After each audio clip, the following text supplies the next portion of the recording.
Hey there, I hear it's your birthday. How old are you? Well, That's great. Would you like us to sing you a special song? Hell no. You got it. Ready, Senor Beaverati? I'm all ready, and the one, and the two. You're the birthday, you're the birthday, you're the birthday boy or girl.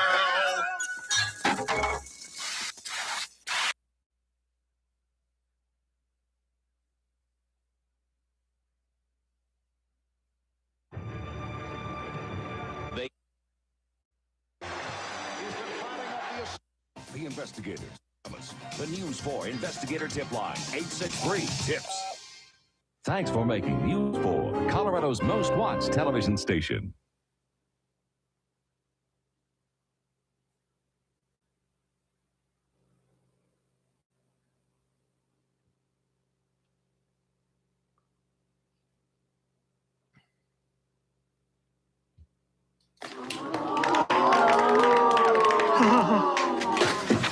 It's been our observation. The Knicks by 4. 2:08 seconds to go. And here's Workman for the three-point shot. And that will do it. The New York Knicks headed to the NBA Finals to go up against the Houston Rockets beginning Wednesday at the Summit. And they are celebrating here at Madison Square Garden. We are the New York Knicks. We are the New York Knicks. We are the New York Knicks. We are the New York Knicks. Say go New York, go New York, go. Go New York, go New York, go. Say go New York, go New York, go. Go New York, go New York, go. Well, just like that, look who's back in the mix. Straight out of New York City, it's the Red Hot Knicks. And nothing's gonna stop us from hanging a banner. Not the Hawks, Heat, or even Indiana. It's the Knicks, back on pace, back in the chase. That's right, the 8th seed in the thick of the race. And while you try and react to the shots we be blocking, check out the team that keep the Garden rocking. Spree, hitting threes, playing D. Houston launching jumps from the top of the key. And Ward, you and Child and Larry. Thomas, Big Chris, and Marcus can be. Nobody does it like the Knicks can. Go get your best 5 guys and back grab a 6-man. The Spreewell and the Knicks excel. Look out, the number 18 starts to gel. Go New York, go New York, go. Go New York, go New York, go. Say go New York, go New York, go. Go New York, go New York, go. You want depth, hold up for 2 deep. In Indiana, they're gonna end up with the Hawks and the Heat, while the Knicks sweep them with the broom. See, our season don't end till the middle of June. Don't ever count out the Knicks team, cause in a blink, the squad's down 16. So if you think you can beat us, you're just a dreamer. The Knicks, we don't lose in a home arena. Say go New York, go New York, go. Go New York, go New York, go. Say go New York, go New York, go. Go New York, go New York, go. All right, it is Monday. It is 7 o'clock, and that means it is time for the Split Decision here on Facebook Live. Good evening, everybody. My name is Andrew Newman. It is Monday, May the 18th, 2026, and a lot of you listening will likely recognize what that means. It is my 40th birthday today as we speak. It is the evening of the first day of my, I guess, technically 41st year on this planet. I was off today. Really had a, to be honest, wonderful last couple of days as a weekend. Was able to meet up with my whole family on Saturday down in New Jersey and had a nice lunch and got to spend time with my parents and my brother and sister-in-law and my nephew, who really enjoyed his first taste of crab fries from Chickies and Pete's. So we welcomed him into that world. And then yesterday went to Poughkeepsie with my fiance, and we walked around the walkway over the Hudson, and then went to Hudson and Packard and had a nice late lunch, early dinner, whatever you want to call it, with my friend Casino, and then came home and had a nice night. And then today we went up to Waterbury and got our marriage license. We picked up our marriage license at City Hall, and then had a nice lunch and enjoyed the day. So thank you to everybody who who reached out today and, talked to me and wished me happy birthday, whether it was online or in person or over the phone, text, whatever. So just, thank you to everybody.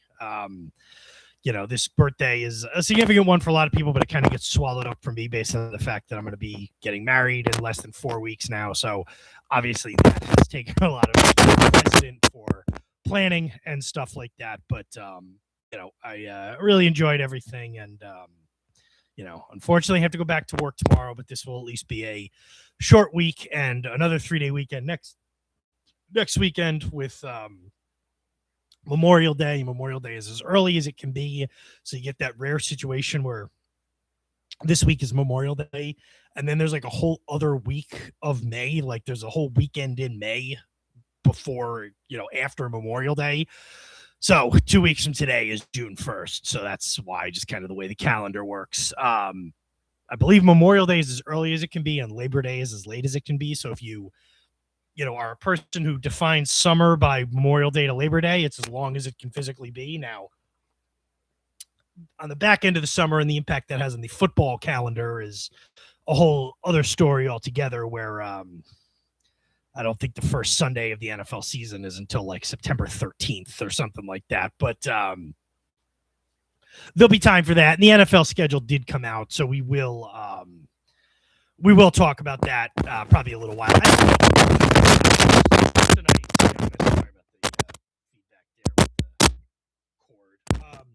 I don't know if we'll do 2 full hours tonight, in all actuality, because what is the top story and what is the, main thing for us to talk about is the Knicks, and the Knicks have not played a game since we were last on the air. The Knicks finished sweeping the 76ers last Sunday, so the 10th, and have been sitting back ever since, watching the Cavaliers and the Pistons play a 7-game series that, was an interesting series, and we'll obviously talk plenty about that, but it was a series where the home team won the first 4 games of the series.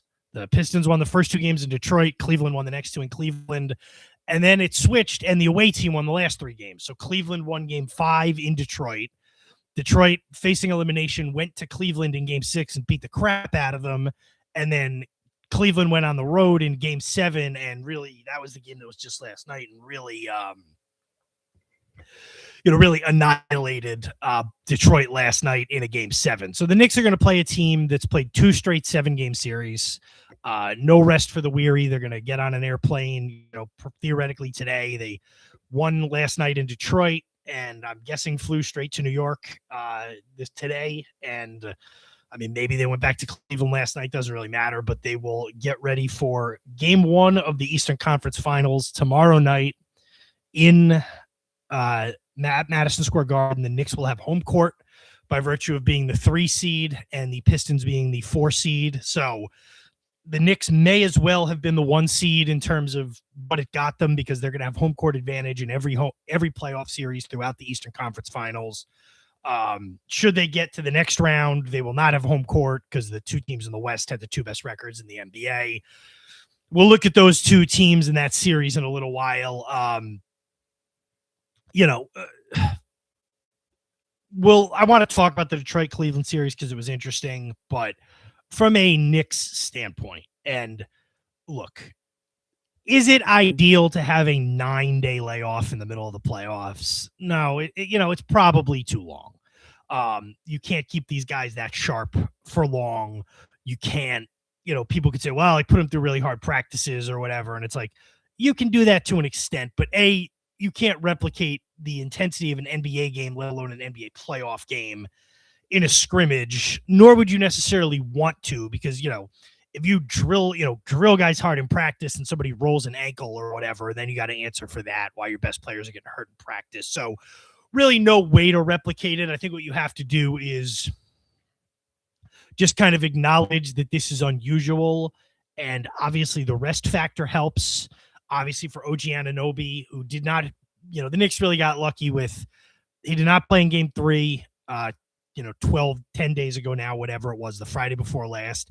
They did not have to even think about playing him in game 4 because they were up 3-0 in the series, and he's been able to rest. So the last time he played, I believe it will have been 13 days. Assuming he plays tomorrow night, he will have had 2 weeks off. I guess he is now a full participant in practice, so we probably should be expecting him to play tomorrow. Now, we're not going to know, is he 100% or not until he's out there and we see him play, because they're not going to give you the answers on that. They're just going to say he's going to play. And, we'll have to judge for ourselves if he's fully healthy or not. So yeah, like, is there a chance they could have an off shooting night? Okay. Yes, absolutely. But the Knicks swept the series, and the series that was going to determine their next opponent went 7 games. So just also the fact that the Knicks series started a day earlier, so they were a game ahead of the Cleveland Detroit series anyway. So it just is what it is. It's not this wasn't the NBA's fault. This wasn't anything's fault. It was just one series was a sweep. One series went 7. They were even going to start the series yesterday if it had gone even 6. I thought if it was 4 or 5, they would move it up. And if it was 6 or 7, they wouldn't.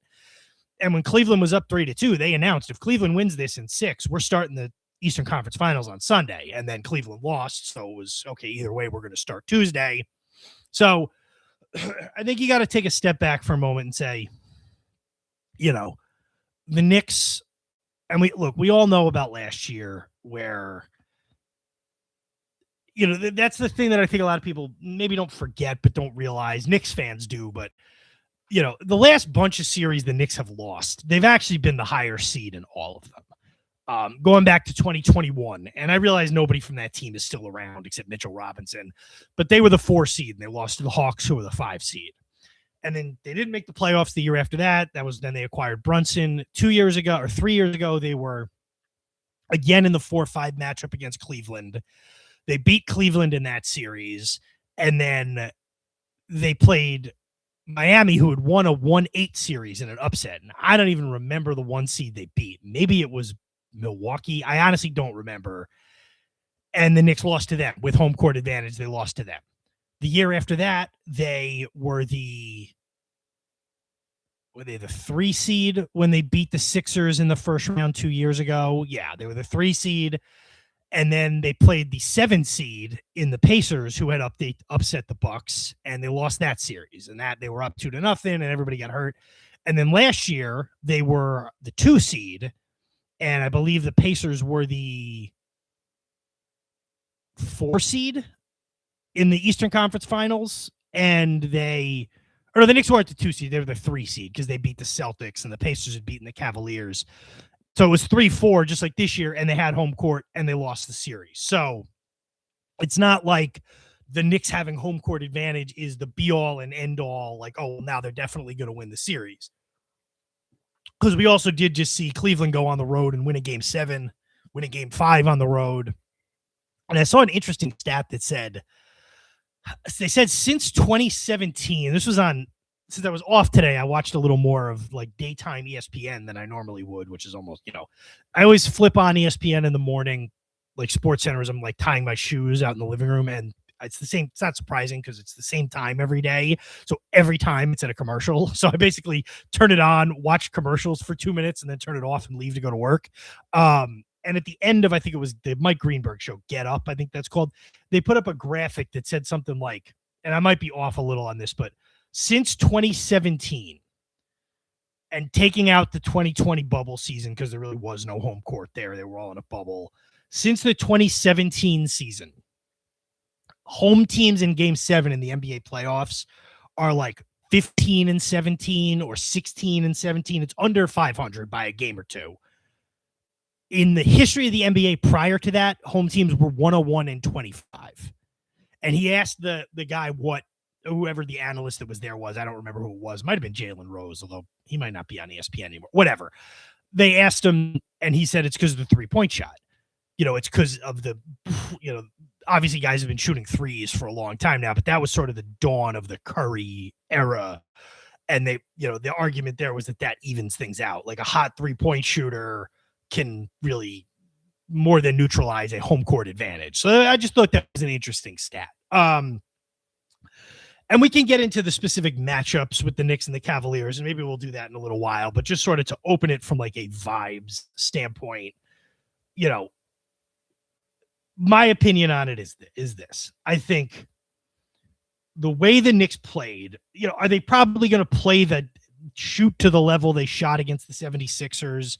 That's probably not a safe bet, and the Cavs probably are the best team they've faced in the Eastern Conference playoffs so far. They're definitely better than Atlanta. And, I think the Sixers maybe on paper with all of those guys at full strength, which never happens because they're old or injured, maybe the Sixers on paper are better than the Cavaliers, but not the version of the Sixers the Knicks got. Now, a lot of that is credit to the Knicks. That's not me.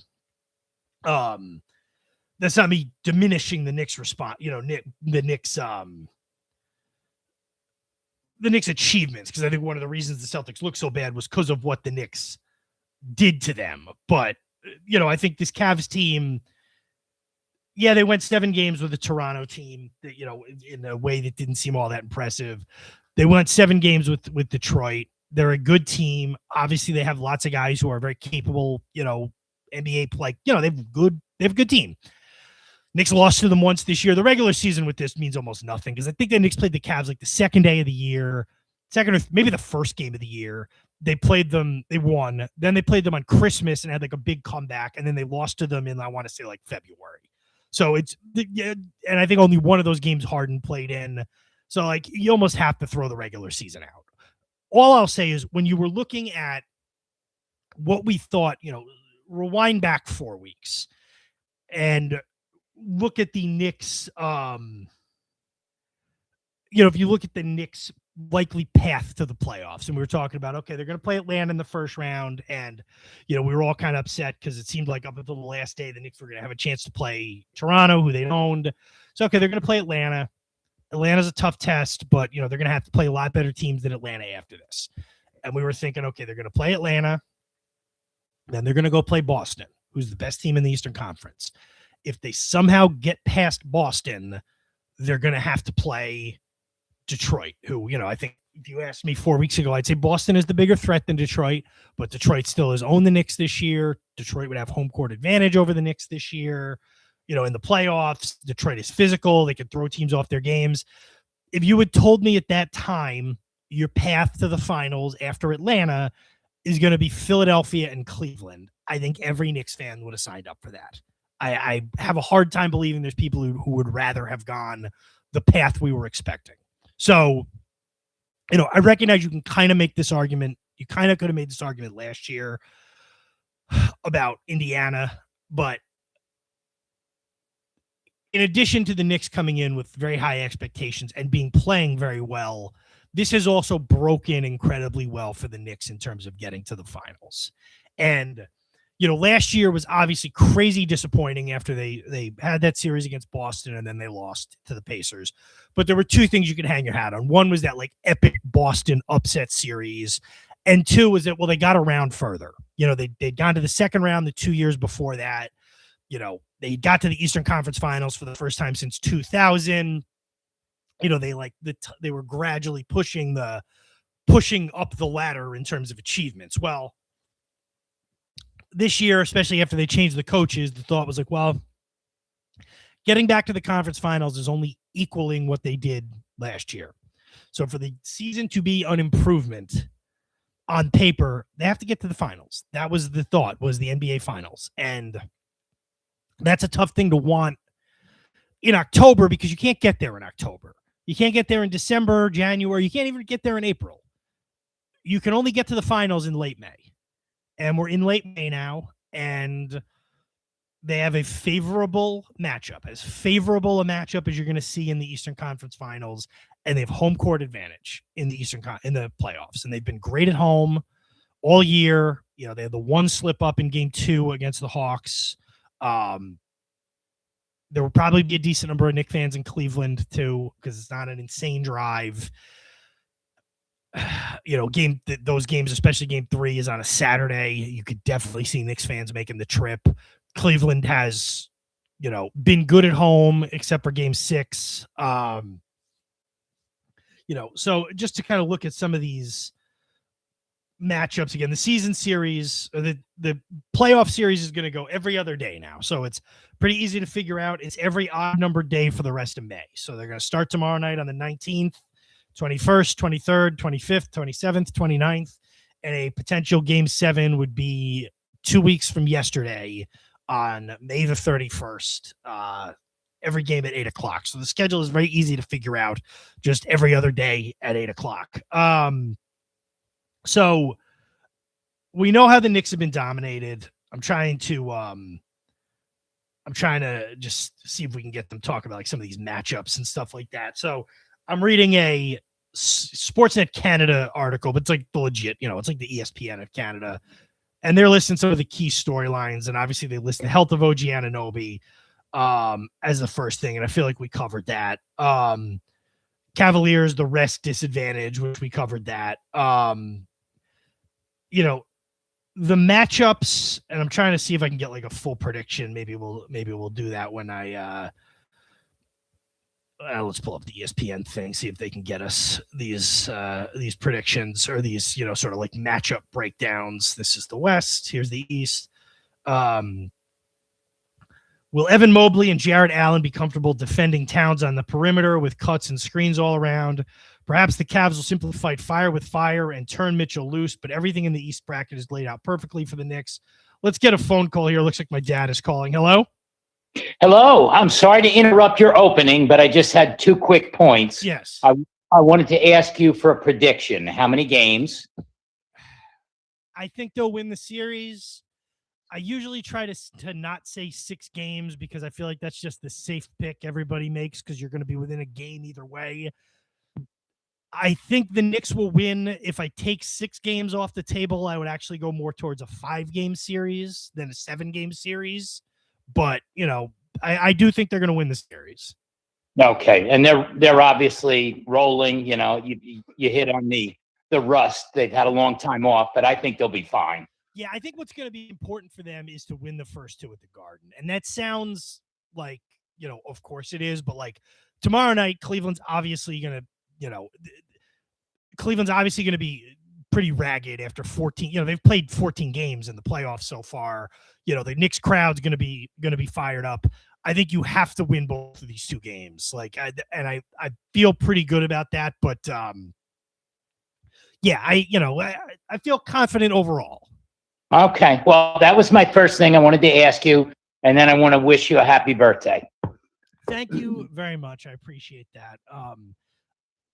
I did want to ask, because you're our resident NASCAR correspondent now. Yeah, I am. So, but for anybody who doesn't know, my father went to the whatever the race is, but the race at the Dover Motor Speedway this past weekend, the NASCAR race, which I'm told is their all-star race, and not being, auto racing people really at all, especially not NASCAR. I just wanted to hear like anything you had to say about it. Well, I have no idea what the all-star thing meant. And the guy I was with Bill is a NASCAR fan. He's probably been to half a dozen NASCAR races in his life. We really couldn't figure it out. They did 75 laps. Mm-hmm. Bubba Watson came in first. They then took what they said would be the top 26 finishers, and they invert them for the start. The only problem was there wasn't 26 cars left. There was only 23. So, yeah, because it was interesting. You go through all the crap. We were there for hours. Mm-hmm. We're sitting in the sun. They do all their pre-race crap. They start the race. Second lap, there's a crash. Mm-hmm. It's like, I'm thinking I'm going to be there till 9 o'clock that night. But that was really the only serious, and it wasn't anything serious. It was just a bunch of cars bumping into each other. But anyhow, then they did the second 75 miles, whatever that meant. And then they start the 200-mile race after that. And a bunch of guys who weren't in the second race, their cars are all taped up and everything else. They're back in the race. So I kept on asking Bill, what the hell is this? And he goes, I don't know. This isn't like a normal NASCAR race. Yeah. My friend Mike's told me that. He said, yeah, this is like technically their all-star race. So they do a bunch of like weird stuff in this with their like start and stop again and everything. So I only vaguely understood it as well. But yeah, he was trying to explain it to me. So. And I got to be honest with you.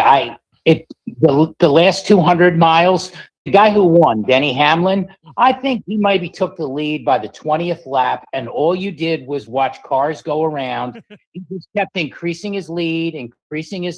Nobody came into pit row except unless they had like mechanical problem or they hit the wall. Mhm. All of a sudden, the yellow flag goes out, and I'm looking all around the track, and it's a small track. It's a mile. I don't see any reason why there's a yellow flag. It's just to clean the track. They did that like 3 times. Oh, really? Yeah, I mean, I've watched some NASCAR. I've watched more Indy, and I don't even know a lot about that. But usually, these guys are constantly coming in to change tires or get fuel. Mhm. They didn't do much of that, so it was different. But the one thing I will tell you, people told me get ear protection because you're not going to believe how loud it is. It was louder than I could even imagine. It was Really? unbelievable. Oh, it was unbelievable. When they would go around in a pack in front of you, Mhm. it was even with the ear protection on. And these were like $50 ear protection. It wasn't like I had, $4 things. Mhm. You could still hear it so loud. It was unbelievable. So, but I am an expert now.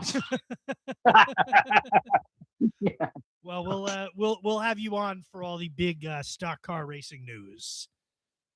That might be a mistake, but anyhow, I wanted to wish you a happy birthday. Thank you very much. All right. I'll talk to you later. Take care. Bye now.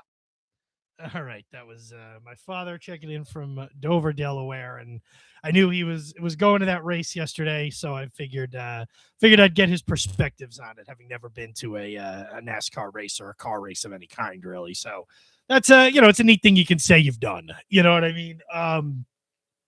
Let's do this because we're going to keep on with the Eastern Conference stuff in after for probably till 8 o'clock. So since it's 7:30, let's take our first break. We'll come back. We'll do some more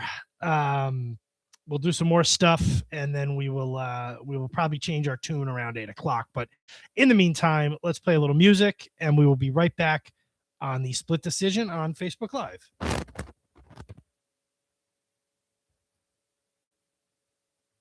Think about my wallet.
All right, back here live on the Split Decision here on YouTube on this Monday, May the 18th in the beautiful, warm Shelton, Connecticut. We have had some summer weather here, at least since Saturday, and it's been delightful. It's not going to stay. Tomorrow, it's going to get above 90 degrees. Wednesday, it's going to be in the high 80s till we get a storm Wednesday night that's going to break the weather a little bit. Saturday particularly looks kind of rough, 55 degrees and raining is what we keep seeing. And I hope they change that because I have outdoor plans on Saturday. But we'll cross that bridge when we come to it. But we're, certainly barreling towards that time of year where warm weather is going to be the norm. And, within just a couple of weeks, I'll be able to start obsessively looking at the weather forecast for June 13th and hoping it's good so we can have our ceremony outside. But we still have a couple of weeks before I can start looking at it a couple of weeks out. So let's stay on with the NBA. Let's stay on specifically with the Eastern Conference. We were talking about the Knicks and the matchups. Like I said, I want to get back into the Cavs and the Pistons series here in a little bit, but just sort of from an overall standpoint for the Knicks, they were playing really, really well before this long layoff. Cleveland, the way the Knicks have been playing really since game 4 of the Atlanta series, running more of the offense through Towns has created nightmares. And if Towns is playing like Towns, like the good, consistent Towns we've seen, there's really no team it's not a matchup problem for. But essentially, if you want to put a big man on him, you're going to have big problems because you're going to see a lot of pick and roll.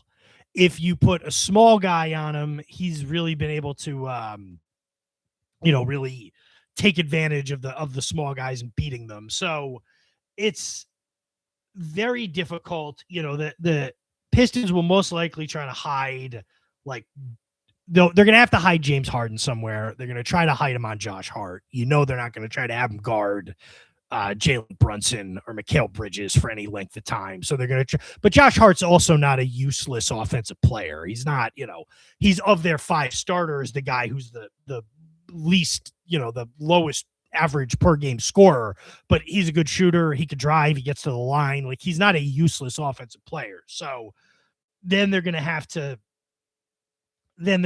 figure out,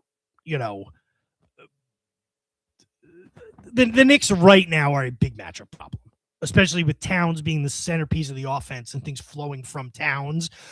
Because you still have Brunson, you still have Bridges, who when he's hot, he can shoot, is a deadly shooter from the outside. The other thing, and it's a different team almost entirely, but 2 years ago when these teams played in the first round, or 3 years ago when these teams played in the first round, Robinson ate the Cavaliers' lunch on the glass. He killed them. He was Moses Malone for those 6 games and destroyed the Cavaliers in 23. And they're obviously going to use him a lot. He'll be coming off the bench, but he'll be in there quite a bit. The article I'm reading here, the prediction is the Knicks in 6, and what they give us is if the version of the Cavaliers we saw in Detroit Sunday night is the one who shows up for the 2 weeks, Cleveland can absolutely make it to the finals.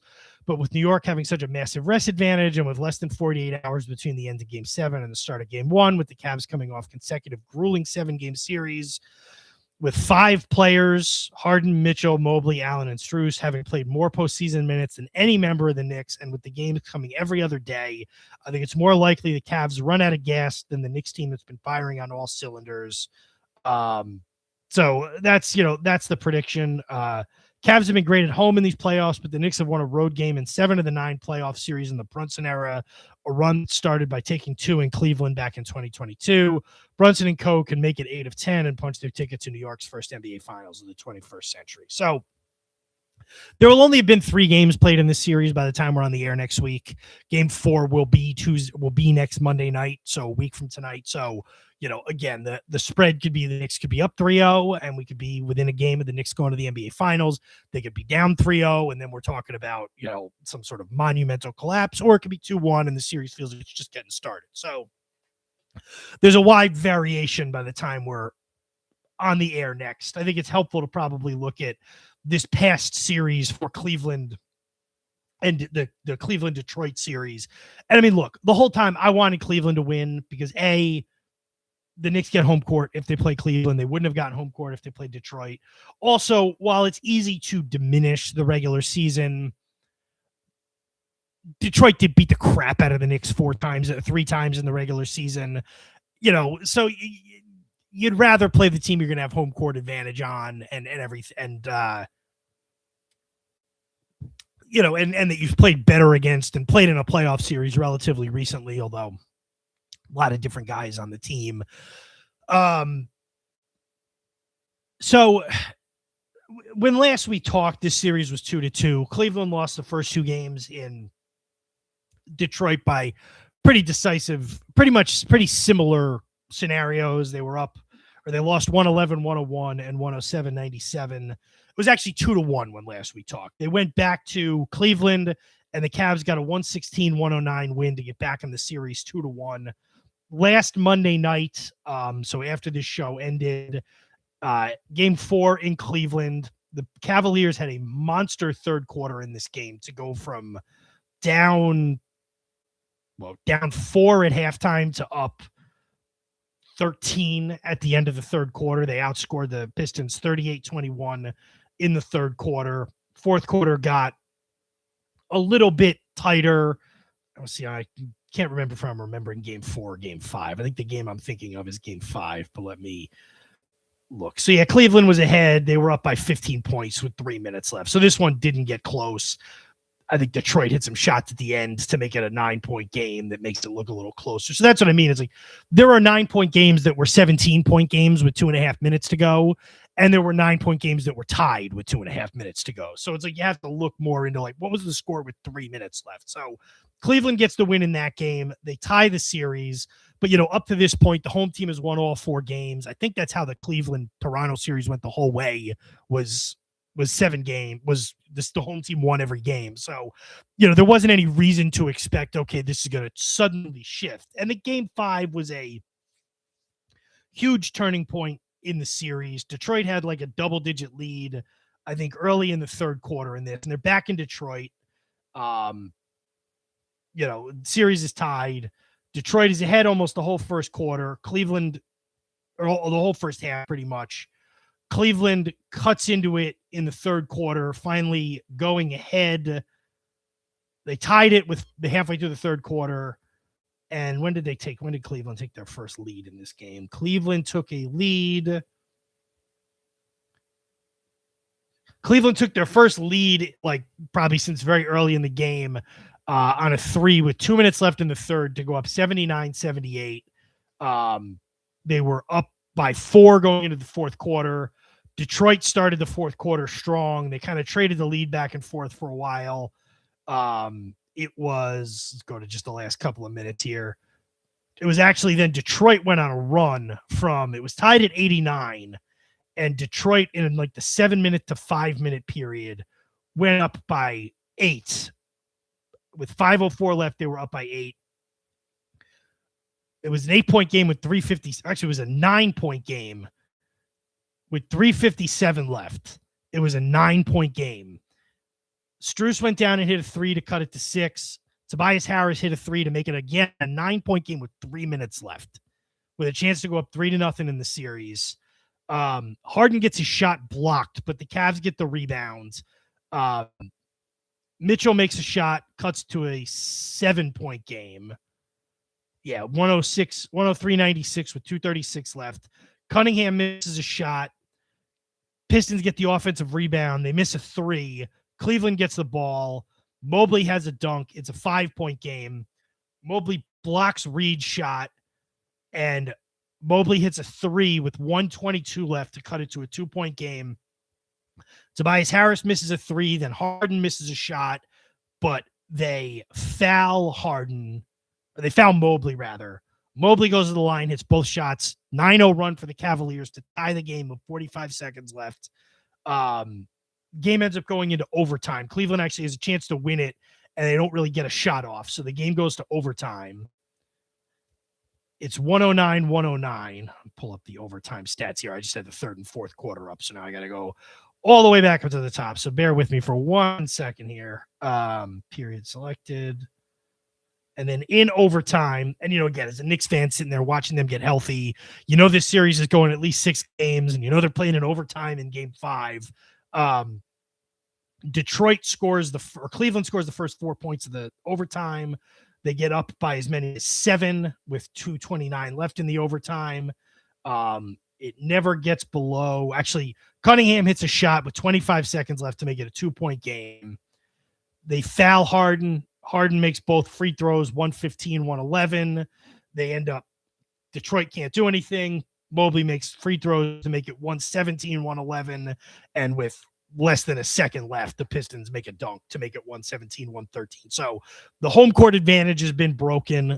The Cavaliers have now won 3 games in a row in the series to take a 3-2 lead back to Cleveland. And I got into a little bit of a, sort of in my head going, I want Cleveland to win. I would really like this to go 7, but I have a hard time rooting for Detroit in game 6 when I want Cleveland to win the series. So I just kind of was like, you know what? It doesn't matter who I root for. What's going to happen is going to happen. And, Detroit really controlled most of this game. Cleveland, I think, had a lead. Cleveland was up 23-17 late in the first quarter, but then Detroit went ahead. Detroit stayed ahead. They end up winning 115-94. They get 21 points from Cade Cunningham, also 8 assists. Cleveland, and a lot of guys played because this game was out of hand at the very end of it. Cleveland does get 23 from James Harden and 18 from Mitchell, but neither of them shoot it particularly well. Mitchell actually shoots 30% for the game. So now we're set for game 7 on Sunday night back in Detroit. They've each won 2 at home and lost one at home, and they're each, so game 7 in Detroit. You feel like Detroit's probably got the edge here, and you got to give credit to Cleveland, who's gotten a lot of flack, Mitchell and Harden specifically, and Harden kind of over his whole career sort of is a guy who maybe he could, especially at this point in his career when he kind of bounces around, but and I know early in this playoffs and early in this series, he really struggled in the closing minutes, but Cleveland came out, they set the tone, they got up by 9 early in the game, or at the end of the first quarter. By the third quarter, they were already up about 19. It really didn't get any closer than that. They won. Yeah, they were up 9. They were up 17 at halftime. They were up 26 at the end of the third quarter. They ended up winning by 31 points. Detroit gets wiped off their own home court in the second round. Harden only 9 points on 2 of 10 shooting in 36 minutes, but he did have 5 rebounds and 6 assists. Mitchell had 26 points on 10 of 22 shooting, 6 rebounds, 8 assists. The thing with Cleveland only plays like 8 guys. They had a bunch of guys get 4 minutes at the end of the game, but they're sort of 8-man rotation. Everybody contributed to an extent. Detroit, a disappointing end for Detroit's season. Obviously, they're sort of they're kind of like where the Knicks were a few years ago, where it's like they were horrible for so long. Last year, they finally got in the playoffs. They gave the Knicks a good 6-game series in the first round. This year, they had this great year. They won a playoff series, but I do think if you're, the way this playoffs unfolded probably does give you a little pause as a Pistons fan. Because remember, they also had to come back from being down 3-1 to the Magic and needed a miracle in game 6 to win that series. And then to lose a series against Cleveland that you're up 2 games to nothing, you have game 5 on your home floor and you lose it. You have game 7 on your home floor and you lose it. Obviously, it's a young team playing with playoff expectations for the first time. But if you're the number 1 seed, I think Pistons fans probably going into the playoffs, whether they would have admitted it or not, would have probably said, listen, if they get to the Eastern Conference Finals and lose to the Celtics or even the Knicks, maybe there's no shame in that. But I think the fact that they were life and death with Orlando and then lost to a Cleveland team that's a division rival who they finished with 8 more wins than in the regular season, still a really good year. But, I think you probably, especially the way game 7 ended, or really the whole way game 7 went, you would feel like that was a little bit of a downer overall. And I think you would be justified in feeling that way. So Cleveland, you give them a lot of credit. This is the farthest a Cleveland team has gone outside of having LeBron James in many, many years. I think the last time a non-LeBron Cleveland team got to the Eastern Conference Finals was in like 1992 with Mark Price. So, it's a big accomplishment for Cleveland. I think you forget that last year they were the number 1 seed in the Eastern Conference and they got beat in the second round by Indiana. As a Knicks fan, you kind of forget about that because then Indiana did the same thing to the Knicks. But, this is a Cleveland team that has some talent and, was one going into this year when it's funny because I just kind of made this connection, but this Knicks Cavaliers Eastern Conference Finals was a very popular pick at the beginning of the season because nobody thought Boston was going to have the kind of year they did, and nobody thought Detroit was going to be this, this good this quickly. So I think a lot of people said, Boston's going to have a down year with Tatum out, and you saw people talk about the Magic and the Pistons, and like in October, a lot of people would have said, Knicks Cavs Eastern Conference Finals makes sense. A month ago, very few people would have been picking Knicks Cavs Eastern Conference Finals. So, just kind of an interesting thought. Most of the predictions, and there'll probably be a lot more tomorrow, most people seem to be picking the Knicks. Like I said, it's rare you will see guys pick less than 6 games because if you pick, you're never going to pick a sweep. You almost never see, maybe in a 1-8 matchup, you'll see a team, writer pick a sweep. In general, they're never going to pick a sweep. If you pick 5, you're basically saying one team's going to dominate the series. If you pick 6, you're kind of hedging your bets because you can say, okay, well, if this team I'm picking to win in 6 wins in 5 or wins in 7, I'm within a game of it. And if the other team wins, I can at least say, hey, I thought it'd be a good series. I thought it'd be a 6-game series. So it's like you're really kind of hedging your bets. And that's why, I've seen some Knicks in 7, a lot of Knicks in 6, and more Knicks in 5 than I thought I would see. There's been a few people who picked the Cavaliers, and I don't think it's outrageous to pick the Cavaliers, but I think, the consensus is the people are picking the Knicks. We'll just touch on this right now, and then we'll, because next week we'll be in the middle of the series and we probably won't. So I'm sure the smug response, because we will talk about the other series in a second here, the other side. I'm sure the smug response is to be like, well, none of these teams can beat anybody in the West. Maybe. Let's even stipulate that for a minute. I don't know that I'm ready to stipulate that because I want to see how the Western Conference Finals plays out. But certainly if Oklahoma City sweeps San Antonio and they're 12-0 in the playoffs, it's going to look like Oklahoma City's an unstoppable machine. Let's put that aside for the minute. The Knicks just getting to an NBA Finals would be a huge deal. There's a big difference between, obviously you don't want to say, well, hey, that's all that ever matters. And, if the Knicks get to the NBA Finals and lose, I'm going to be disappointed. Almost no Knicks fan I know would not have said getting to the finals this year was a success. You also have to remember that the Knicks, we talk a lot about the Knicks making the finals in 94 and 99. That was it. That golden age of I know the golden age of the Knicks was in the 60s and 70s, early 70s, but the Knicks, if you put aside, and look, I was where I always get into sports history and say, you can't do this, but the Knicks made the finals a few times in the 50s and lost. If we go kind of post, 60s era, start in the mid 60s. I mean, for a moment, we'll put those ones from the 50s aside. Okay. Not saying they don't count, but it's, it's a very different world. And there's really not too many people alive left who remember the Knicks from the 50s. There's just not, to remember the last year of the 50s, which is 1959, you have to be, 75 years old. So let's put that aside for the moment. The Knicks have made the finals 5 times since, the 50s. They made the finals in 99 and lost.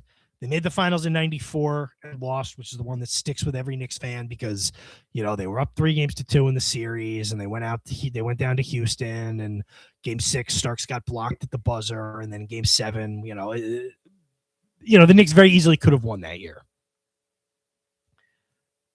99 was a different story. Just getting there was amazing. I know my brother likes to talk about if Ewing had been healthy, but again, by that point, it was 1999. Patrick Ewing healthy was not to be taken for granted or to be expected. And then they made the 3 in the 70s. They won in 70. They lost in 72. They won in 73. And then you have to go back to, God, when the hell did they make the finals in the 50s? I think it was the early 50s too. Let's see. Knicks. I want to say it was like 51, 52, 53. Let's see. Knicks finals appearances.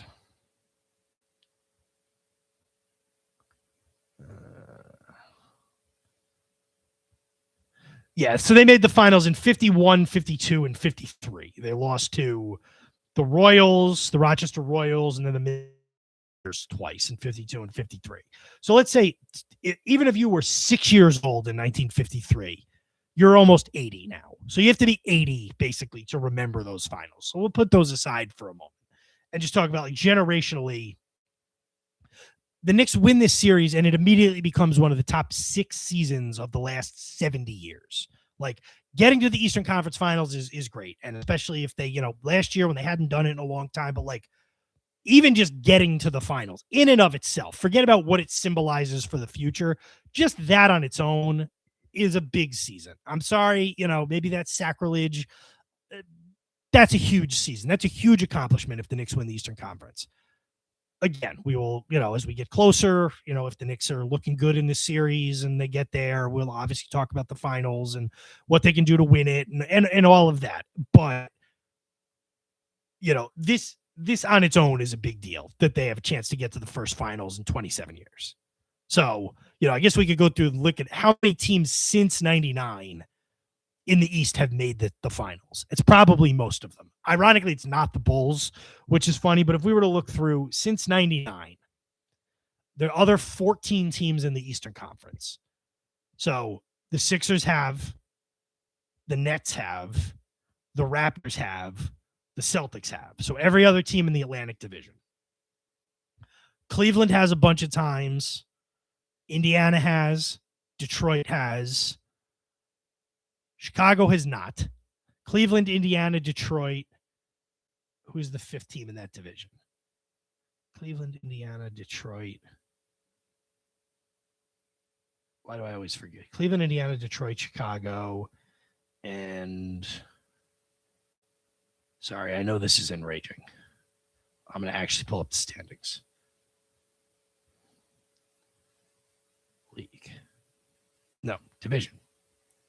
Oh, and Milwaukee, who has. So that the Knicks, the Bulls, Atlanta, or this division, not as many. Atlanta, Orlando, Miami, Washington. Atlanta, Orlando, Charlotte, Washington. So there's 6 teams that haven't, to be fair, to be frank, the Knicks being compared to Charlotte and Washington was deserved for a long time. I'd like it to not be anymore. So, they're long overdue for a finals appearance is what I would say. And, we're watching this team play into late May, and they did this last year. We got it. They did this last year. It's I was talking to my friend. I'm gonna go to a commercial in a minute, and we'll go for there. But I was talking to my friend Mike Casino yesterday when we were having lunch, and he's I feel like the season's over because they haven't played in so long. It's like you don't have this kind of layoff like and now they're going back to playing. But starting tomorrow, we'll be back in it every odd number day the rest of May at 8:00 on ESPN each time, or ESPN/ABC. So what we'll do is we'll take that second break. We'll come back. We'll touch on the Western Conference and the Western Conference Finals, which actually get going in about half an hour here tonight. And then we'll get to some other stuff. If you'd like to call in, it's 845-416-8704. Otherwise, you can hit us up on the instant feedback over there on the right-hand side. But in the meantime, we will take a quick break and we'll be right back. Over 25 million people use Robinhood for their investing needs. Download Robinhood to get started.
right, back here live on The Split Decision here on YouTube Live on this Monday, May the 18th, 2026. I've got about 4 hours left in my 40th birthday, which is today. So thank you all for joining me this evening.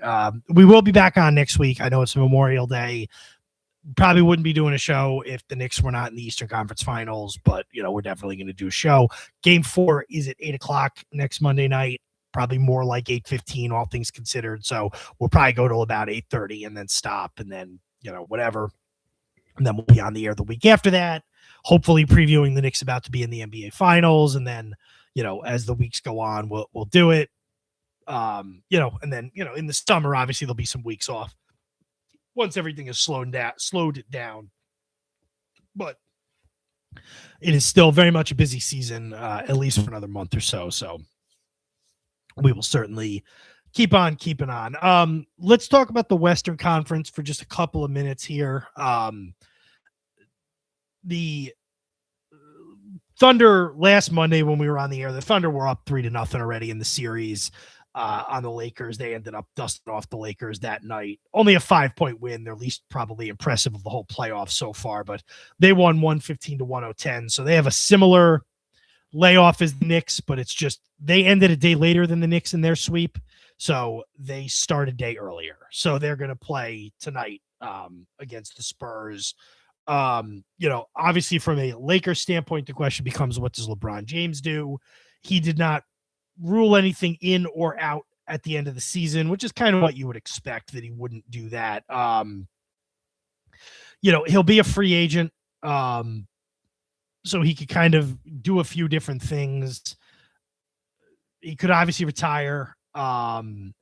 He could probably go back to the Lakers. They would take him back. They're not going to build the team around him, but they will probably do that. Or he could, you hear about, you could go back to the Cavaliers. You got to ask yourself, though, if the Cavaliers are in the Eastern Conference, let's say the Cavaliers make the finals this year, or even if they lose in the Eastern Conference Finals, it's not that LeBron's not a good player, but it's like you have to build, he's not going to come and be the fourth guy off the bench.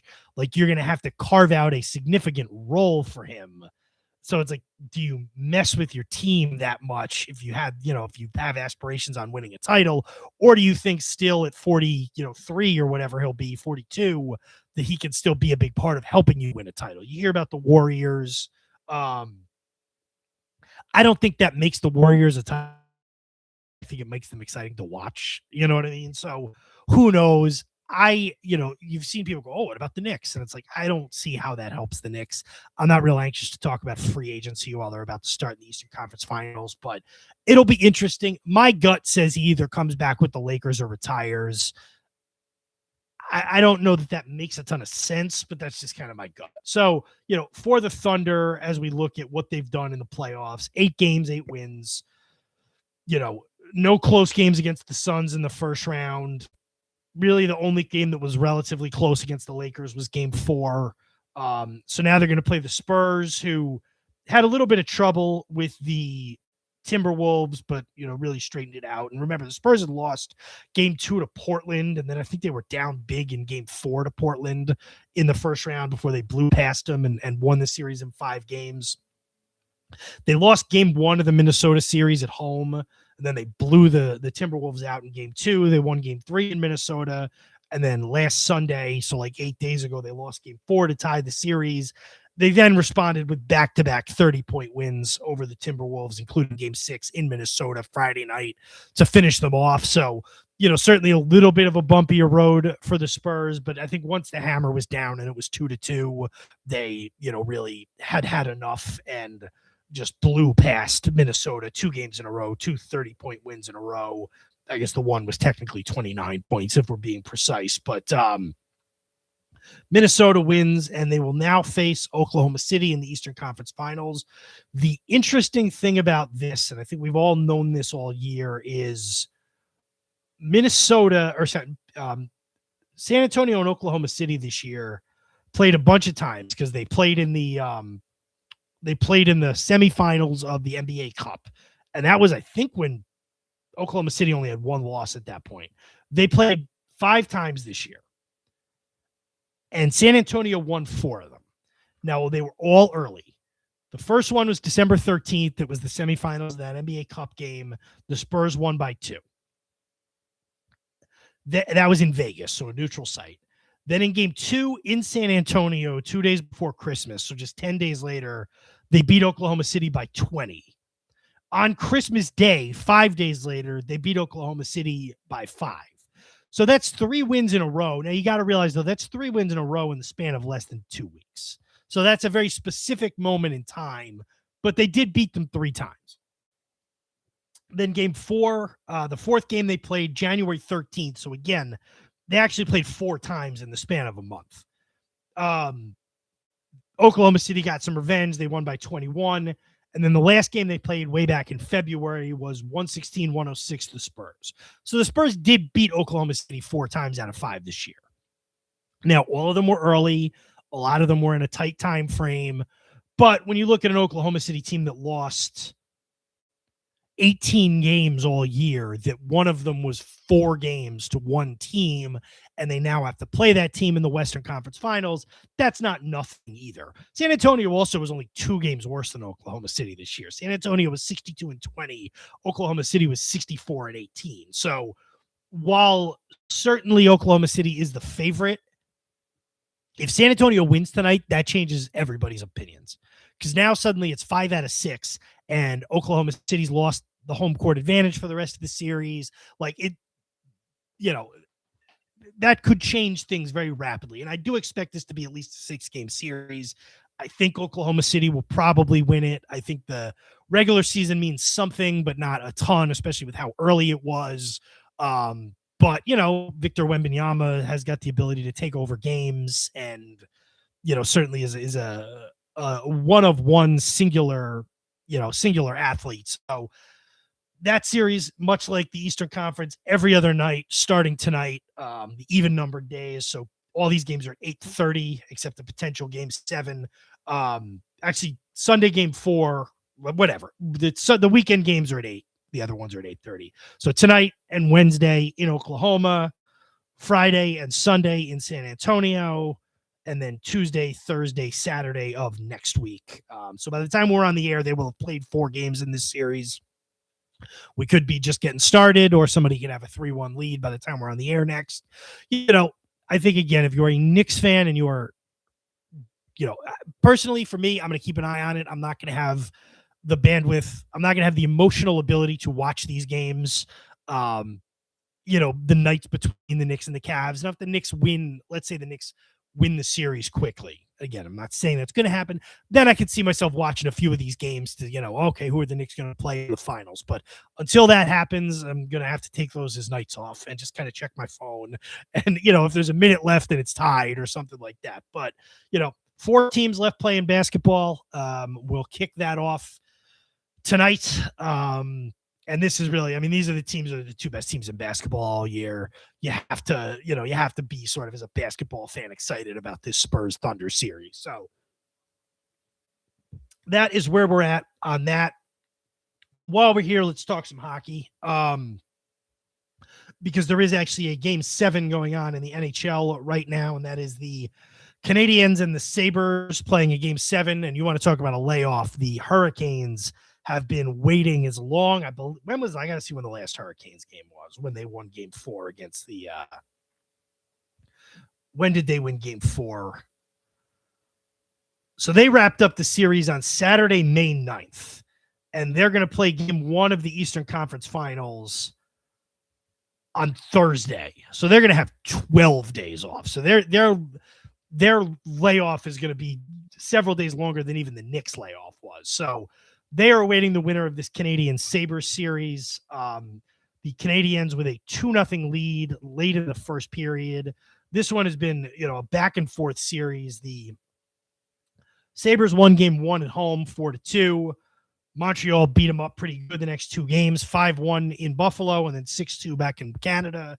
3-2 for Buffalo in game 4. Montreal back with a big win in game 5, 6-3 in Buffalo. Away team has won 4 of the 6 games in this series so far. And then in game 6, with their elimination on the line, Buffalo comes up with a big 8-3 win. So winner take all tonight. The winners immediately greeted with a trip to Carolina to face a very, very good Hurricanes team. But, you got to get there first. And the Canadians with 2 early goals in this one with a 2-0 lead with about 2 minutes left in the first period. As we said, they will face the winner of the Hurricanes, who've been sitting for about a week and a half. The Western Conference Finals are set. We had a couple of somewhat lengthy, one lengthy series, one not so lengthy series. You had the Avalanche over the Wild, 4-1 in this series. Colorado won games 1 and 2, 9-6, 5-2. They lost game 3, 5-1. Minnesota had a chance to tie the series a week ago tonight and were unable to. 5-2 win for the Avalanche to put Minnesota on death's door. And then this game 5 was wild because Minnesota scored 3 goals in the first. It was 3-0. The Avalanche got 1 in the second period. It's 3-1. With 3 minutes and 33 seconds left in the game, Colorado scores a goal. McKinnon. So they make it 3-2. And then with 123 left in the game, Colorado ties it. So they score 2 goals in the last 3.5 minutes to tie it. Goes into overtime, and a couple minutes into overtime, Colorado gets the clincher. They win 4-3. They are back in the Western Conference Finals, and they will play the Vegas Golden Knights, who had a little bit tougher of a series, a 6-game series against the Anaheim Ducks. This one was also a back and forth series early on. This one was kind of like very similar in terms of game flow to the, well, not exactly because game 3 was close, but Vegas won game 1 3-1. They lost game 2 3-1. They went to California. They win 6-2, lose 4-3. Game 5, the swing game at home in Vegas, and that one went to overtime. Anaheim tied it up with just about 3 minutes left, but then in overtime, the Golden Knights get the goal. They go up 3-2 in the series, and then game 6 on Thursday night back in California, and Vegas went in for the kill. They win the game 5-1. They were up 3-0 at the end of the first period, never got closer than 3-1, obviously, and Vegas advances to the Western Conference Finals. So we're going to get Vegas against Colorado starting, I believe, Wednesday night, and then we're going to get the Canadians or Sabres against Carolina, probably the Canadians based on this first period, but there are still time. I know we won't have any Eastern Conference previews yet because the series hasn't been finalized. Let's see if we can get a Western Conference Finals prediction NHL. Western Conference Finals predictions, NHL, expert predictions. I'm guessing most of these will be Colorado, but let's see what the experts have to say. Avalanche in 6 games is the consensus there. So we'll obviously keep an eye on the hockey with Carolina against either Buffalo or Montreal, and Vegas against Colorado. Not a ton of local interest or intrigue, but we'll certainly do our best to keep an eye on it. We'll talk about a little baseball maybe after 8:30, but I figured we can talk about the NFL a little bit, the NFL schedule, the Giants schedule, everybody's schedule, but specifically the Giants. So, look, the NFL is going to do what the NFL does. And I think getting worked up about it at this point, just in principle, you're wasting your breath. And I'm not talking about the streaming services. I'm talking about just like the spread of it. Like I said, I've kind of got this theory that's like once you get to like your mid-30s, you're almost never going to like any change these leagues make because it's not what you're used to. And I'm that way too. I legitimately, it's like, okay, so the NFL that, last couple of years, season since 2002, the season has started on a Thursday night. Since like maybe 04, 05, it was very quick. They developed, okay, the champion is going to play that Thursday night, at home. They open up the season, whatever. I remember in 2012, the Giants had to play on a Wednesday night and they lost and I forever was like, it's because they had to play on Wednesday instead of Thursday. I don't know why I thought that, but, and they lost that game, but they had to play on a Wednesday night because it was the night of the 2012. I think President Obama was giving his nomination speech that Thursday night, and the networks didn't want to go up against that, for his reelection. So they played it Wednesday.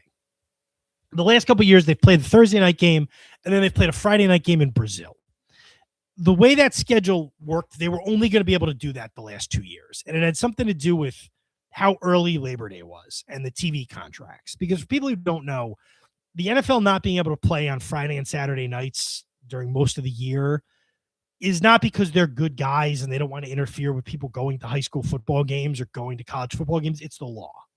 There's laws against them being able to play those nights because they don't want to, when these laws were written, it was like, well, we don't want them to step on people going to high school football games or college football games or whatever. And that's the reason the last 2 years was because Labor Day was so early, they were able to play those games before that kicks in, like September 4th or whatever. Labor Day's later now, so they weren't going to be able to play on Friday. So now their way around that is we'll open the season Wednesday night with the Patriots and the Seahawks. And then Thursday night will be the game. And this one's not even in Brazil. It's in Melbourne. Now they're playing it at 8:35 Eastern time. I don't know what the hell that time that is in Melbourne, Australia. Let's see what time it is in Melbourne, Australia now, because it's basically the same time. It's 8:19 currently. So they're going to play that game at 10:30 in the morning in Melbourne. I mean, it's not 5 o'clock in the morning. It's not outrageous, but it's, look, it sucks for teams to have to open their season in Australia. I think all these teams have gotten used to, you're going to play an international game probably. And I mean, in reality, going over to London is not for like an East Coast team going to play in London or Germany. It's a little further than going to California, but it's not undoable, especially if they can give you a week off or whatever. It's an inconvenience, but it's been around long enough. And then they did load up. So the only reason I'm saying this is like, you're going to have this. It's going to be more and more streaming services. And the thing I can say is kind of like, you just kind of need to get used to the fact that, like, now if it's your team, you figure something out. But like, there's a game on there's a really good opening night game or the, Christmas Day game. Well, it's only on this service. And it's like, you may just not be able to watch it. And that sucks, but that's, that just is what it is. Now, my brother pointed something out to me the other day, which I thought was interesting that I didn't realize, which was the last couple of years since the NFL Sunday Ticket has gone to YouTube, DirecTV had the bars and restaurants package. So you could they had to like cut a deal with YouTube, but they could still do them like through DirecTV. So all these restaurants and stuff that have had Sunday Ticket for decades can still show it with the same technology they had. That is changing this year, apparently. And they are switching to, it has to be a streaming thing. And like, look, Buffalo Wild Wings is going to be fine. The restaurants, like there's an Italian restaurant just up the street from me that shows games, and it's a big deal for them and they do a good job. Some local restaurants, they say they have the ticket, and then you walk in and they're like, they advertise that they have the ticket, and then you walk in and they're like, no, we don't have that anymore. Or they're just like, oh, we don't know what to do. Like, we don't, or they only have 2 TVs, or it's like, well, we use this to show the Bears game, and that's it. Like, some places do a really good job with it. Some of these places, eventually it becomes cost prohibitive and you just can't do it anymore. And it also could be infrastructure prohibitive, because if you don't have TVs that are all set up for this stuff, it could become a big problem. There's also the whole thing of you can't get the local games. So, the bar around here, if people want to watch the Giants or the Jets, you have to have that on regular TV. Then you have to have this streaming service for the other games. Or the third option is you just steal it, which you're going to see people do that too, because like you can only push people so far. So I'm reading an article, and this is a Fox News article, which I'm loath to click on, but said restaurant associations urge Congress to act as NFL Sunday ticket switch threatens bar revenues. Small business owners are sounding the alarm about changes to NFL Sunday ticket that will force bars and restaurants to deal with technical and financial concerns as they pivot from satellite to streaming. Let me see. NFL Sunday ticket, the out-of-market package for NFL. I'm trying to see if they get like specifics. Not simply the shift to streaming, which already contributes to fragmentation. Also, the current streaming technology has not demonstrated reliable performance in commercial settings, such as bars and restaurants. A neighborhood sports bar may operate 20 or more screens simultaneously, something satellite systems handle with consistency. Streaming introduces risks of buffering, synchronization failures across screens, and significant bandwidth demands. Many smaller establishments lack the infrastructure to support this model without costly upgrades. These technical concerns are out by financial strain. Restaurants and bars have already invested heavily in satellite equipment and are now being required to incur additional expenses for new hardware and expanded broadband capacity to support EverPass. So, all I'm going to say, that would suck. Like, I really enjoy, and the last couple of years we've gotten the ticket halfway through the year, especially as the weather gets colder. And, sometimes I just like to stay in and watch the games or whatever. But, like, even for years and years, it was pretty much every Sunday I was doing it. But even now, like, even if it's only 4 or 5 times a year, it's like, I really like to be able to walk into, whether it's Caloroso's up the street or even Buffalo Wild Wings, which, like, I'm sure Buffalo Wild Wings will be fine. But, like, the place Hurricane in Poughkeepsie that we always used to go to, like, it's great to be able to just go into those places and they have every game on. You know what I mean? And you can kind of look and, okay, like, I'm sitting right in front of the Giant game, but then here's the Jet game next to it, and over there is the Eagles in Washington, and I can keep an eye on that. And then, hey, this Saints-Titans game I don't care about, but there's been a couple of crazy plays in it, and I kind of watch it out of the corner of my eye. Like, again, I know it sounds like whining, and it is whining, but, like, they were making money hand over fist the old way, and now it's just going to be even more like, well, market optimization and, all of that stuff. So it just sucks. That wasn't where I was planning on going with this. I just want to talk about the Giants schedule real quick. And I will look at the week 1 schedule just because it's kind of cool. So the NFL obviously thinks the Giants are back to at least mattering a little bit because they are opening up with a couple of primetime games and they're back to their old habits, which is playing the Cowboys in week 1 on Sunday Night Football, which they've done like 8 times in the last 15 years, and they've won 1 of them. The wrinkle this year is it's at the Meadowlands. It's not at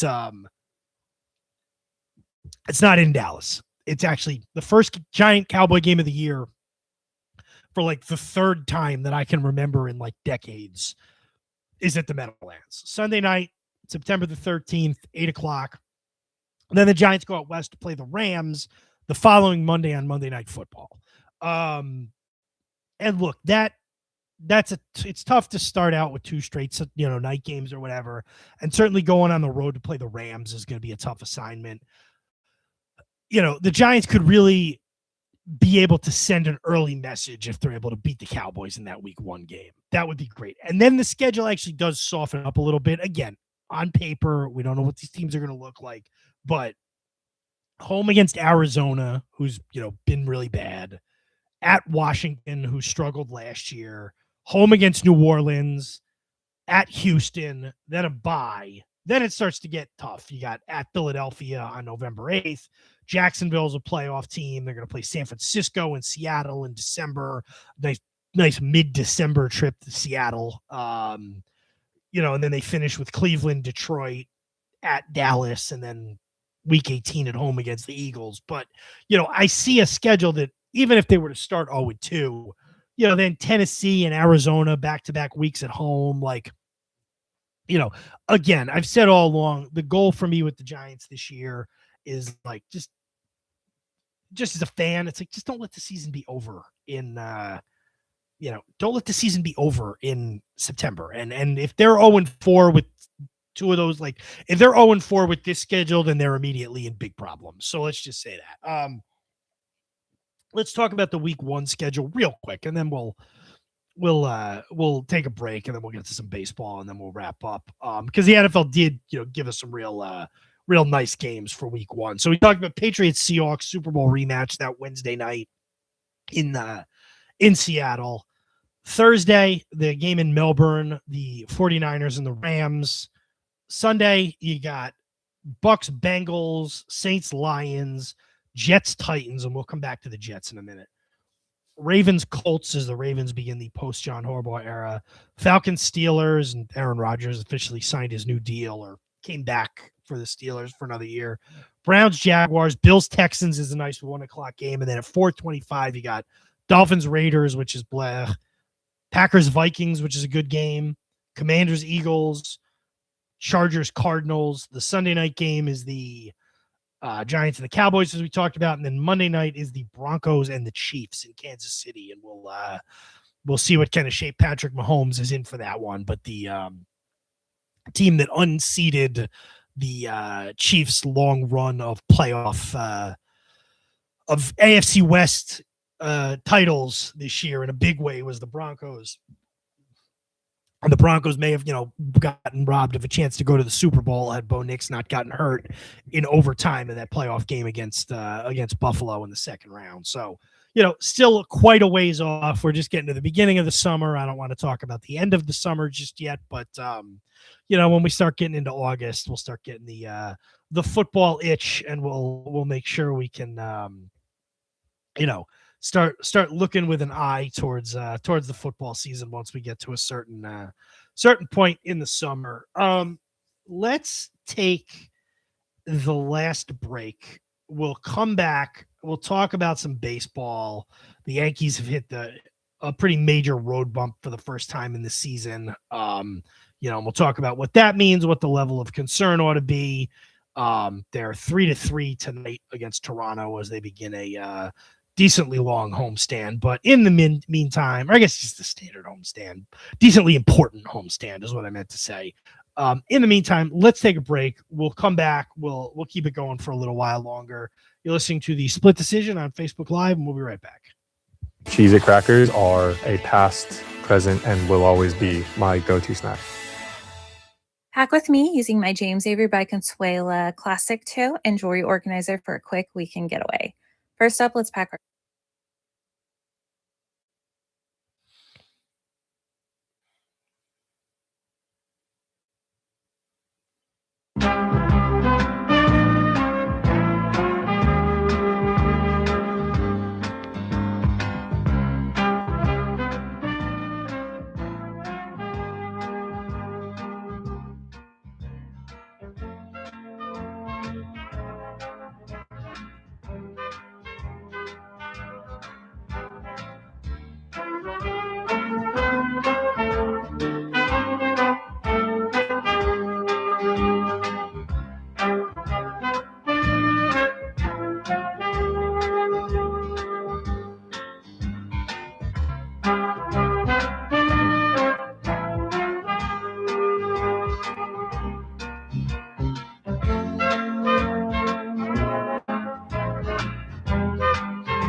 here on Facebook Live here on this Monday, May the 18th, 2026. We are in the waning hours of my birthday celebration here. I back to work tomorrow.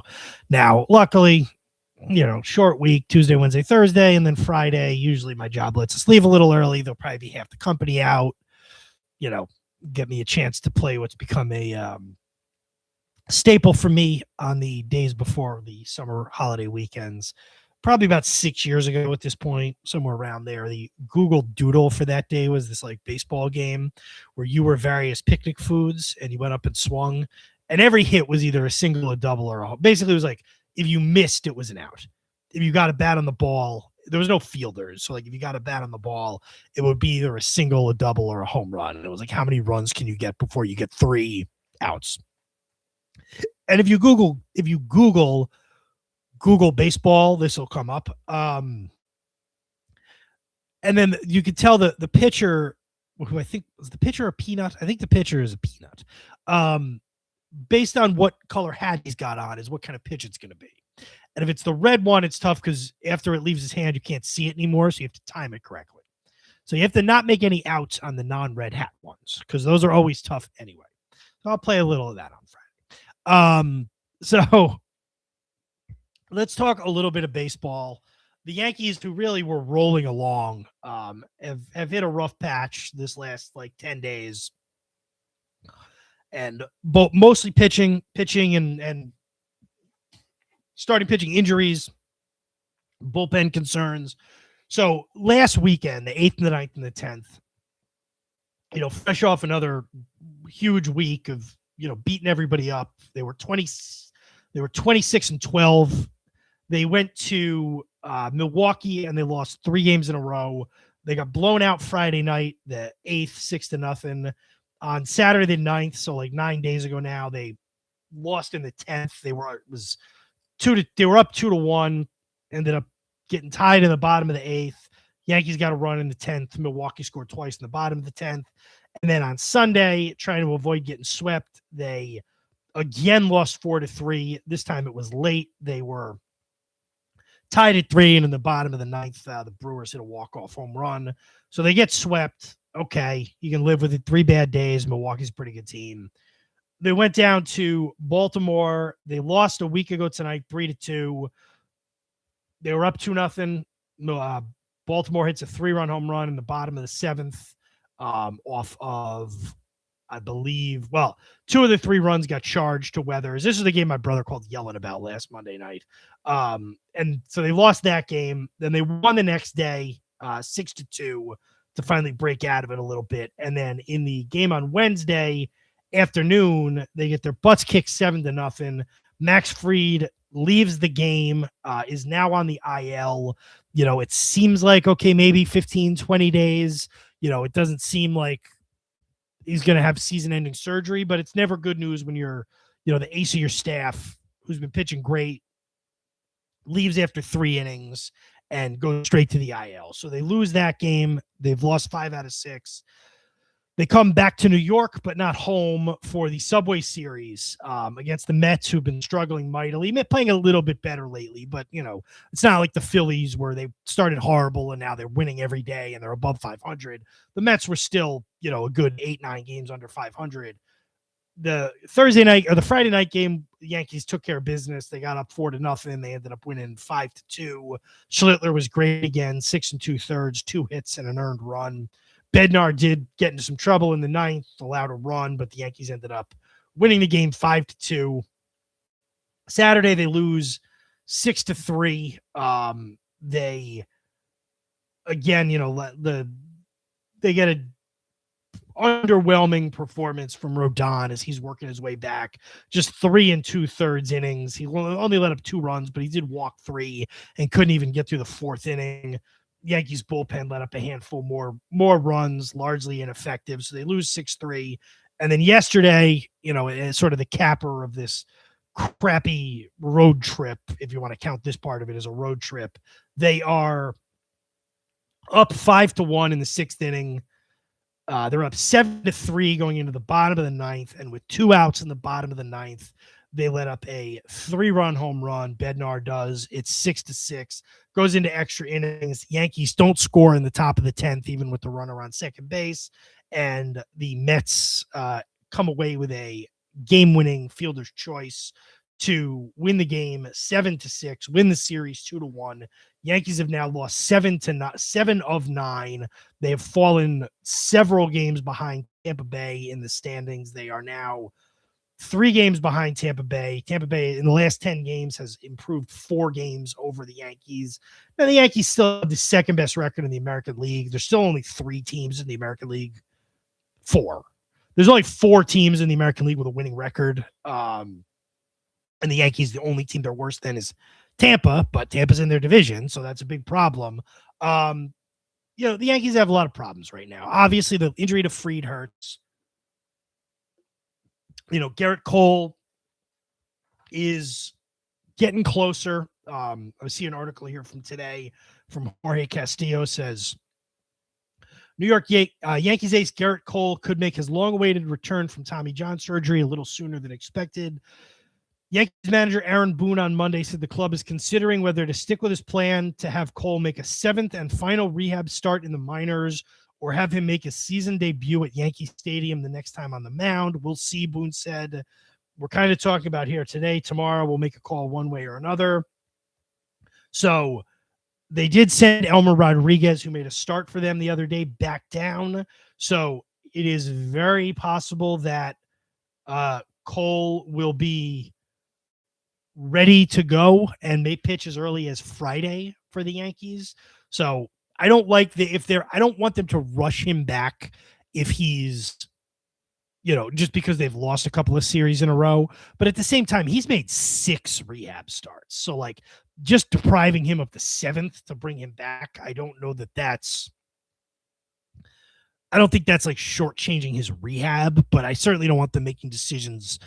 They can wait one more turn through the rotation if they really think he needs that. But it's kind of if he's made 6 rehab starts already, just use the same pitch count you would have used in AAA and just have him, use that when he pitches whenever it would be Friday in that series and just, kind of go from there. So we'll see. The Yankees have had a lot of problems with the bullpen. Let's pull up some of these stats here. I guess starting with the lineup, again, they got a few guys who are just kind of killing them. Obviously Judge is doing, what Judge does right now. He is hitting, these are expanded stats. Let me get more traditional stats here. Right now, Judge has 16 home runs and 30 RBIs. He's hitting 266, excuse me. So he's slugging 598. So Judge is playing great. Bellinger has been, also good, 265 average, 5 home runs, which you'd like to be a little bit higher, but he's got just as many RBIs as Judge does, 30 RBIs. Ben Rice has been playing great, 15 home runs, 31 RBIs, hitting 301. But then, if you look, and I understand batting average isn't the be-all and end-all, but it's a good way to kind of start. And you look at, batting average of guys who've played a good amount. Rice is hitting 301. Goldschmidt is hitting 277 in about half the season. When you start to get to regular players, Judge 266, Bellinger 265, Caballero 259, Stanton 256, although he obviously hasn't played in a while. Jazz Chisholm is hitting 230. Volpe 222. He did just come up. Dominguez 200 since he's been brought up. McMahon, who's been playing third base pretty much every day, is hitting 183. JC Escara is hitting 174. Austin Wells is hitting 173. And Trent Grisham is hitting 166. So these are some bad numbers for guys who are playing a good amount. So, Wells especially has really hurt them with how badly he's been playing because of what they count on him for offensively. The starters, we talked about how good they've been for the most part. Obviously, they've hit a little bit of a bump, but, they have got some serious problems in the bullpen. Tim Hill has been really good for them. He's still pitching a 1.45 ERA. Bednar's ERA is just a tick under 5. Doval's ERA is over 5. Bird's ERA is just under 5. Yarborough's is 4.32. Really right now, Cruz, Hedrick, Hill, those are the 3 relievers they can really count on. You need more than 3 relievers you can count on. So just not hard to see kind of what ails the Yankees right now is they got a few guys who are really not hitting, and they've had some blown leads by the bullpen, and right now it's they're in a bit of a rough spot. And then like you say in baseball, it's like you're going to have the times where you go 2-7. What you can't have is times when you go 3-16. Like you can't do that 2 weeks in a row. And right now the Blue Jays have taken the lead on them. They're down 4-3, still only the middle of the game. I want to say it's the 6th inning. So still plenty of time here. Bottom of the 5th. So not even that late. Just to look at the standings in baseball, because we haven't really done that too much. We talked about the American League East. Tampa Bay right now, 4 games up in the loss on the Yankees. Toronto is 4 games under 500, 21-25. Baltimore 21-26, and Boston at 19-27. The American League Central, lots of teams right around 500. You got Cleveland 26-22. The White Sox 24-22, currently in second. Minnesota, that is only 4.5 back, but 5 games under 500. And then Detroit and Kansas City, both 7 games under 500. In the West, where the A's are in first place at the moment, although 3 teams all within a couple of games of each other. The A's 23-23, currently in first. A game over Texas and 2 games over Seattle. Houston is 10 games under. The Angels are 15 games under.